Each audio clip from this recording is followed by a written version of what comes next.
千鶴さんにとって和也はお客ではないんですか？だってあれはおばあさんがすごく楽しみにしてたから。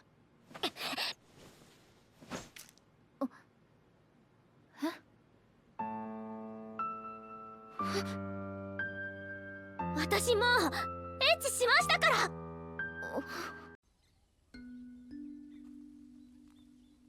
What happened to Rent a Girlfriend?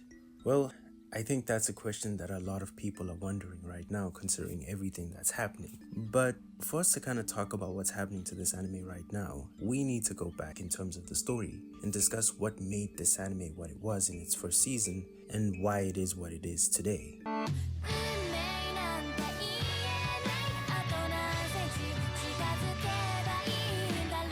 When it comes to Rent a Girlfriend, from my own experience and what I saw, everything just aligned perfectly for this anime. Because when you think about 2020, that was a point in which a lot of people were isolated. But with that isolation came a lot of people really being desperate for a connection with others, whether in a romantic way or just a normal way. People really wanted that connection, and it's only really within isolation that you have an understanding and a deeper desire or desperation for that connection with others. And funny enough, that's when Rent a Girlfriend came out in 2020, and it capitalized on that because it brought this new idea to the romance anime genre, well, as far as I know, in which a dude is paying for someone to be his girlfriend. Now, this is totally different because we know when other people pay for people, you know, the P word, it's another thing. But this was totally different because you watched a person who wanted that connection so badly that he would pay for it, which is insane. But not only did this anime capitalize on that general idea,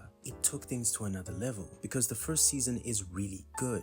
And as such, after the first season, this anime was slated to be the next face of the romance anime genre because first of all, thank you, it was above high school. There were older individuals in varsity, so you kind of saw people with a bit more of a mature mindset and going through different issues, and as such, there was a lot of relatability that came with this anime. People loved it. And I mean, based on a lot of the videos that came out after Rent a Girlfriend, people were just enamored with the idea of Rent a Girlfriend and what happens. The whole world was in the palm of its hands. And to be honest, the romance anime genre was really excited because we have a good representation who's more mature, different ideas. Yes, he's a little weird, but there was a level of connection that you had when you watched this anime that made it so different. And as such, this anime just hit so many sweet spots in terms of what an anime could do. It really is, I'm not comparing it to Attack on Titan, but it had that vibe where Attack on Titan could just appeal to a lot of different people. Whether you watched anime or not, it was just a good show. Rent a Girlfriend was that as well.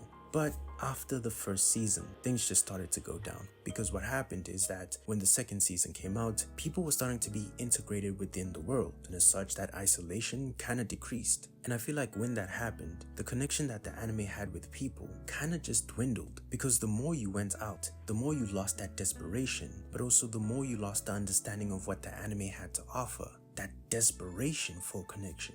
And as such, people just did not relate to the anime as much as they did during that time with the first season, and as such, it lost on the more general public. But then people who liked anime were still willing to give it a chance. But the problem is, the second season wasn't that good, and as such, it went from this anime that was weird and quirky, where you could sometimes, and well, depending on what you are and what you do, you could relate to a lot of the concepts, but then it went to this anime that was just unrelatable. And that was a problem because the quality within the anime had dipped, whether from an animation aspect to just overall the story. So many things within this anime dipped, and that was a problem. No one could really relate to what was happening within the season. I mean, it went from this weird anime to a borderline just a worship anime. Prime example, Chizuru walks down the street. Everyone just acts like she's a goddess, and cool, she might be beautiful, I might be a hater, but realistically speaking, not every single guy who sees a pretty girl in the street is gonna think to themselves, wow, I wish I was her boyfriend. That's not really how it works. Yeah, some people might like her and think that way, but that's not how it works. And the problem is when you go outside and touch grass, the more you realize the flaws within the anime in itself. And before you knew it, this anime that was slated to be this big star had just become a laughingstock. As we speak right now, the manga and the anime is known for just messing up, because it almost seems like once people were able to touch grass and go outside, the ideas and the concepts that were discussed by this anime became more and more unrelatable. and people just did not care and found it to borderline just be your typical cliche anime sort of view of what a relationship is, where this dude is so desperate to help this girl that he'll do anything.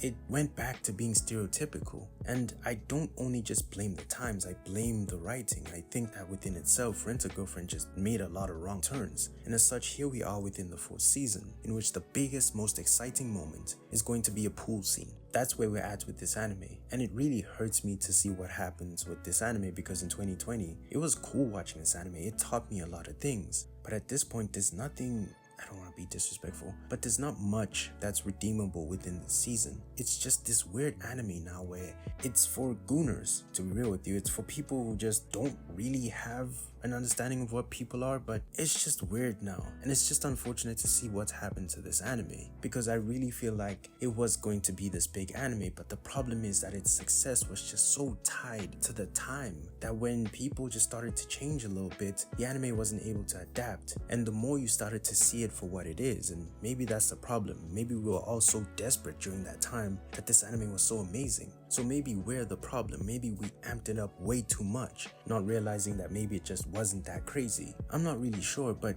at this point, given what we've seen with the seasons, it does make you wonder, who is at fault? Is it the times? Is it people? Is it the anime, the manga? As things stand right now, Rent-a-Girlfriend has just fallen from what it was supposed to be. When you go to the manga, it just feels like, what's the point of investing your time in this story? It seems like the story in itself is not worth it, and I don't know if it's ended or not, but the ending in itself doesn't look good. So what's the point of watching something in which the journey is not that fun and the ending is not that fun? There isn't really, but I just can't help but look at this anime and just think to myself, what happened? Because there's so many reasons as to why you could potentially say things didn't work out. And I think that every single time I watch an episode of Rent-a-Girlfriend, that is the biggest thought that just comes into my mind. Maybe I hyped it up when I watched it, but other people did too, so I don't know. But it's just unfortunate to see what's happened to Rent-a-Girlfriend, because now it just seems as though this anime that could potentially have been the face of romance anime is something that a lot of romance anime fans are just trying to remove from existence at this point.